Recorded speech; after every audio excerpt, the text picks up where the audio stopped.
What's up, you guys? Zoe here from OneGlanceTrader.com, and I'm super excited to be releasing part one of my $500 account challenge. Now, this challenge in this series was inspired by you guys that have been watching my Riot series where I'm trading the options wheel strategy.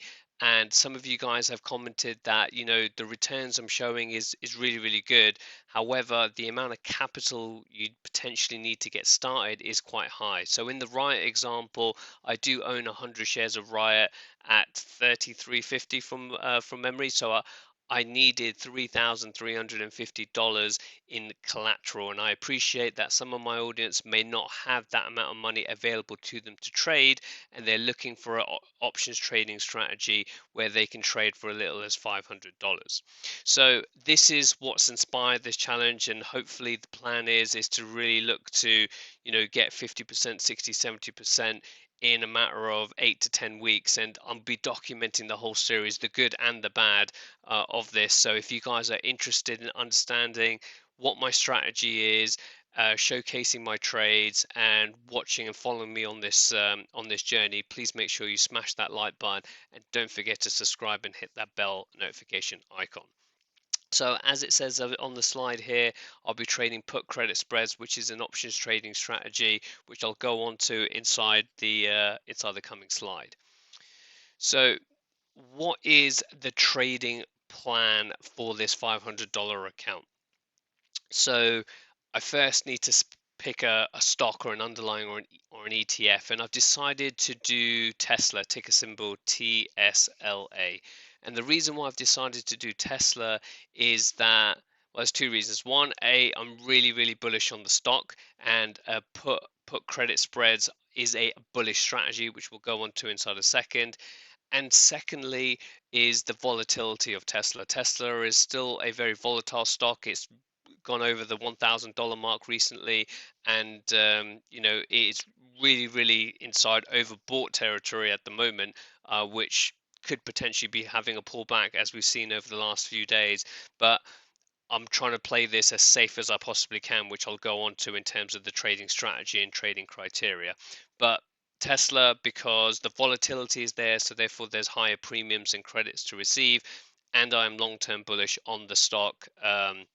So therefore, I believe it's going to have more up days than it will have down days to be able to receive higher credit. So the trading strategy in itself is put credit spreads, and again, the reason why I've chosen put credit spreads is it's very low capital. In terms of the maintenance of this strategy, again, very low. You can set alerts if you need to push things out. And thirdly, I did an interview with Theta Profit. I'll link to that in the top right corner, where he took a $500 account and made it to over $300,000 currently if you're subscribed to his YouTube channel.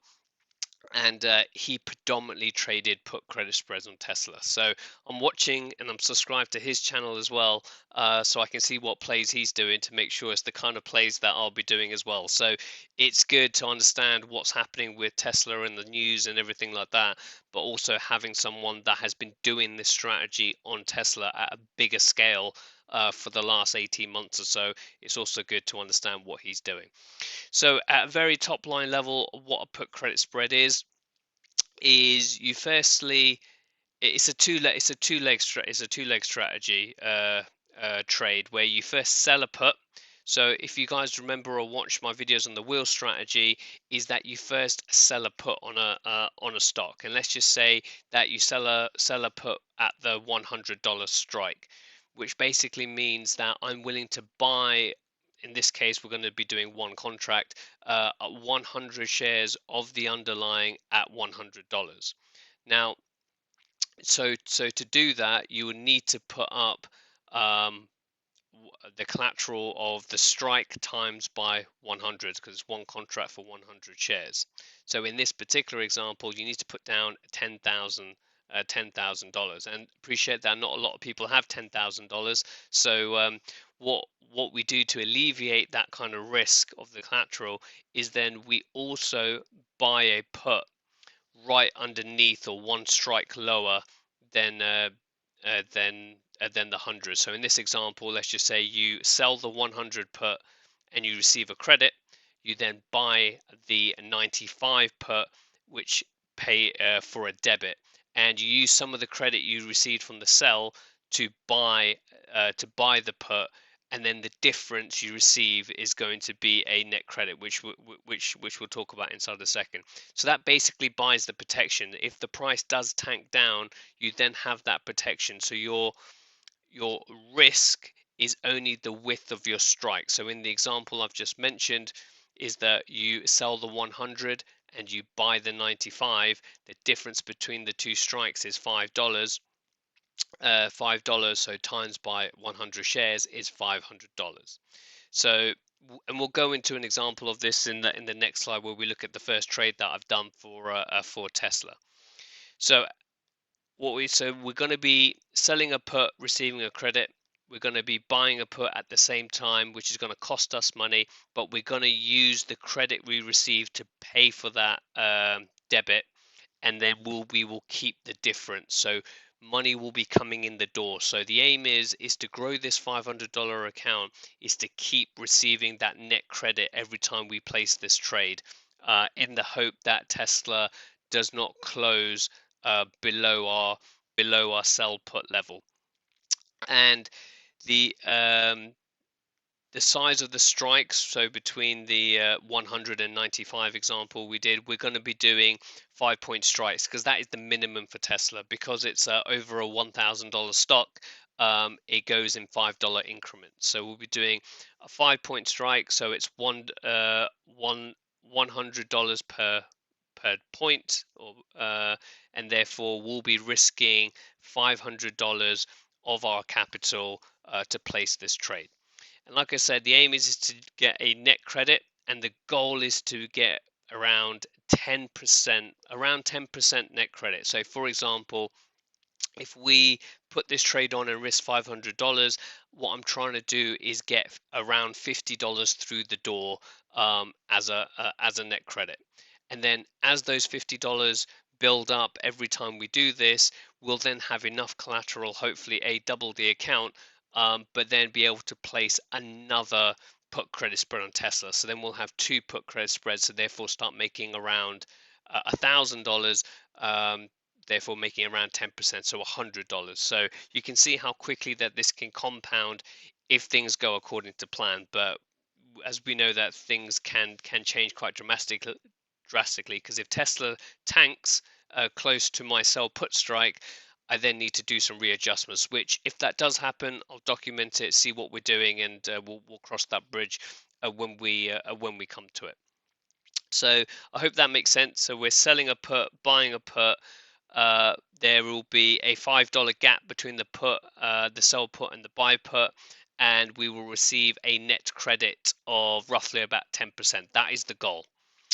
In terms of picking the strike price, so like I said, Tesla is trading at about, I think today is trading, as you can see just here, at 1,063.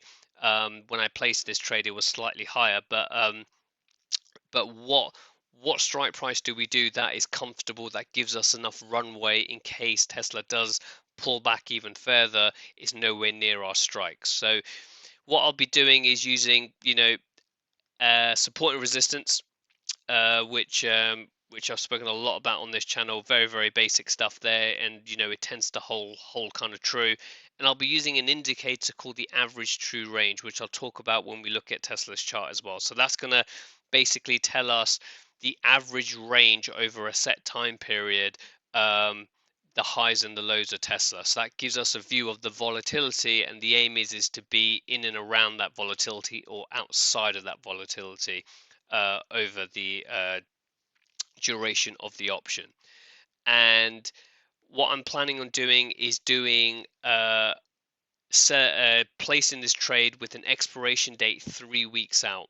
And the reason why I'm doing 3 weeks out is for us to pick up more premium. So the longer your option is in terms of expiration, the more time decay or extrinsic value you're going to pick up from this option. Because if you guys watch my wheel videos in the Riot series, I tend to do weekly options. But here, because I've actually got collateral that I can potentially lose, and the volume is quite low, i.e. only $500, I need to go further out to get that 10% credit while being further away from the money or further away from the current price. So it's a balance between being safe, but if you're the safer you want to be, the less premium you're going to get. So the only way to counteract that is by doing a longer expiration date. So my plan is to do a 3-week expiration. I'll be monitoring it every week. So if Tesla rockets up after week 1 and I've already, pretty much depreciated that option, I will look to then open a new option slightly higher up to collect more premium quicker. But the aim is a 3-week expiration, and whatever happens, I will roll out the week of the expiry date. So every 2 weeks, and then at the start of the 3rd week, I will look to place a new trade to gain more credit. So all of this will become a lot sooner as we get into the kind of situation when I need to place a second trade on this. But all you need to know as part of this is we're selling put credit spreads, $500 risk, looking to make 10% money on that $500 with a 3-week out expiration. And then I placed my first trade on this challenge yesterday, so I just want to walk you guys through what we did. So what we did was, as I mentioned in the previous slide, for a put credit spread, you sell a put and then you buy a put. So we sold the $900 strike, and we'll go into the reasons why when we look at the chart in a second. At expiration of December the 3rd, which is roughly about 3 weeks away. And then I received a credit of $14.88 per share. And then what I did, I bought some protection at the $8.95. So as we said, a $5 width in terms of the strikes, which costed me $14.23 per share. So when you minus these two numbers together, I received a net credit of 65 cents per share. So 65 cents, because we did one contract, times by 100, I received into my brokerage account $65. So $65 divided by the amount I'm risking is a 13% return on my $500. So it's slightly above the 10% that I'm looking to achieve, which is absolutely fantastic. So what does that actually mean then in terms of between now and December the 3rd? What do we want to happen? So if we head over to Tesla's chart, as you can see, I've got the monthly chart over here open, and as you can see, it's been on this absolute bull run for pretty much all of 2021. And the current price is it closed at 1063, and pre-market is up slightly at 1065. And you can see here that I've got 2 lines. You can't see it because we're quite zoomed out on the monthly on the $900, which is my sell put, and then I bought a put at $8.95 for protection. So effectively what we want to happen is for Tesla to either, well, the best case scenario is Tesla goes up. Second best case scenario is Tesla goes sideways. Third best case is Tesla drops slightly over the next 3 weeks. Worst case scenario, Tesla moves down really, really fast. And what's going to happen is that my option is going to decrease in value, i.e. the net credit of $60 is going to depreciate very, very quickly if it goes up or sideways, and increase a lot if price goes down. So I'm not going to go into the mechanics if something goes wrong. I will go into that at that point if that point occurs. All you need to know at this current point in time is we do not want Tesla over the next 3 weeks to get anywhere near 900. If it gets around the 950, 960, I will then start to look to roll this trade out to a further expiration date to pick up some more net credit, which will be our second trade. So in terms of the strike, so as I said before, I've got 2 indicators on here to kind of give me a view, and The RSI I normally use on the weekly chart because it gives me a view whether it's overbought or oversold. So whether we're expecting a pullback or we're expecting a potential recovery for overbought, oversold areas. But um, the the the indicator I want to walk through with you very quickly is the average true range. And like I said, the average true range looks at the high and the low over X number of bars and gives you the average movement or volatility. So if I highlight, and what I've got here is I've got a 1 bar ATR, a 2 bar ATR, and a 4 bar ATR. And because we're looking at a monthly chart, so this one's looking at 1 month volatility, 2 month volatility, and 4 month volatility. And the reason I've gone for a monthly chart is because um, there isn't a three a 3 week graph to kind of show. There's only like daily, weekly, monthly. So I'm going with the 1 month, even though it's 4 weeks. It gives me probably more safety net because I'm looking at it over a longer period of time. So I'm not going to do go through the current month because the current month is um, is not yet complete. So I'm going to look at the month before, which is this massive bull run that it had there. And I'm looking at these areas over here. So I'm going to just hover over that. So you can see that the 1 month volatility is around $352. The 2 month volatility is $223, and the 4 month volatility is about $176. So ideally what you want to do is take the biggest number and use that as your safety net. However, because I'm doing 3 week options as opposed to monthly options, and to really get enough credit that I really wanted to do, I was kind of looking at the 4 months. So in the 4 months, $175 is kind of the range. So if we look at where the current price is, and as I said, I think Tesla was about 1070, and if you minus 1070 for my sell strike, that is $170. And even and that you could argue is still within the bands of the volatility. Ideally, you want to be outside of that band. However, when I was looking at this, I couldn't really pick up the net credit that I really wanted. So the credit around the $250 was around 7%, which I could have done as my first trade to be ultra safe. However, I did want it to at least pick up 10% at a minimum on my first trade. So it's a gauge, and obviously it's always going to be, an average over past data, and future data could depict that. But because we've had this massive bull run, we don't really have any support and resistance at these areas, unfortunately, to really work off, because this is new price territory for Tesla. So that's the kind of where I've gone with in terms of picking my 900 and 895 strike. And again, I want it to be below the 1000, because it's way within the outside of the bands of volatility.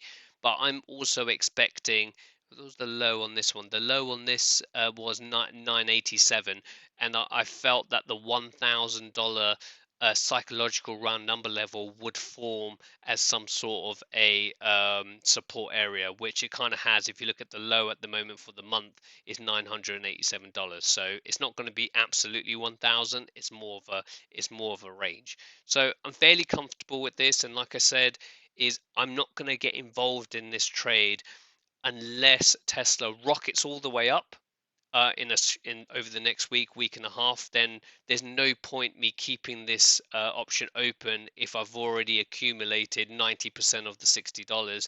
I might as well roll it out to a higher strike, using the same expiration potentially, just to pick up some more credit. So you'll learn all these tactics as time goes on in terms of what I'm doing. And what I've put on the screen now, you'll see the wheel strategy and the basic of options as well. So please comment down below if you've got any questions. Hopefully this makes sense. I'm really looking forward to this channel. Make sure you like and subscribe, and I shall see you guys in part 2.